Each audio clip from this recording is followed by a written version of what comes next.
Hello everyone, welcome to జేసీసీస్ YouTube channel. ఈరోజైతే బీరకాయ పప్పు రెసిపీ చూపించబోతున్నాను. దానికి కావాల్సినవి ముందుగా బీరకాయనైతే పొట్టు తీసేసి ఇలా చిన్న సైజు ముక్కలుగా కట్ చేసుకొని పెట్టుకోవాలి.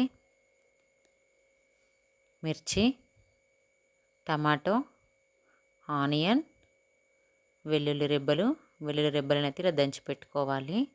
కొత్తిమీర, నానబెట్టుకున్న పెసరపప్పు, వాటర్ తీసేసి పక్కన పెట్టుకోవాలి.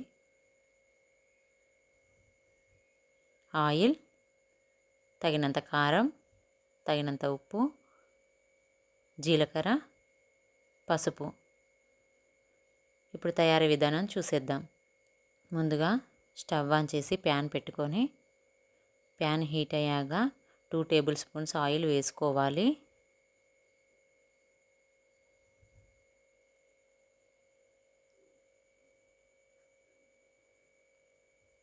ఆయిల్ హీట్ అయ్యాక 1/2 స్పూన్ జీలకర్ర వేసుకోవాలి. ఆనియన్ వేసుకోవాలి. పచ్చిమిర్చి వేసుకోవాలి. ఫ్రై అవ్వనివ్వాలి.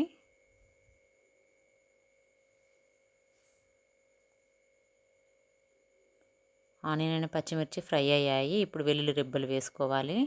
ఇప్పుడు పసుపు వేసుకోవాలి. ఇప్పుడు బీరకాయ ముక్కలు యాడ్ చేసుకోవాలి.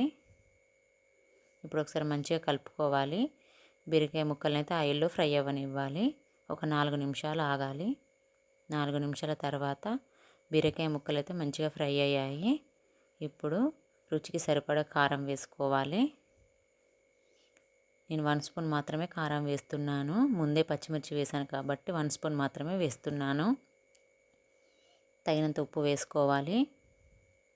ఇప్పుడు ఒకసారి మంచిగా కలుపుకోవాలి. ఇప్పుడు నానబెట్టుకున్న పెసరపప్పును వేసుకోవాలి.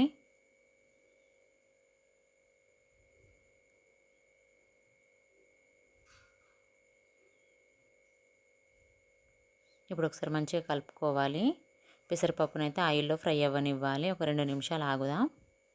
2 నిమిషాల తర్వాత పెసరపప్పు కూడా ఆయిల్లో ఫ్రై అయ్యింది.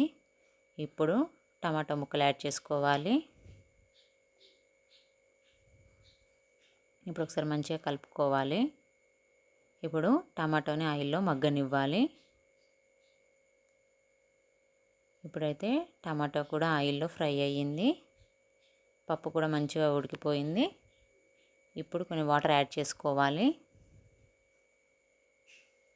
ఇప్పుడు ఒకసారి మంచిగా కలుపుకొని ఒక 2-3 నిమిషాలు అయితే కుక్ అవ్వనిద్దాం. ఒక 2-3 నిమిషాల తర్వాత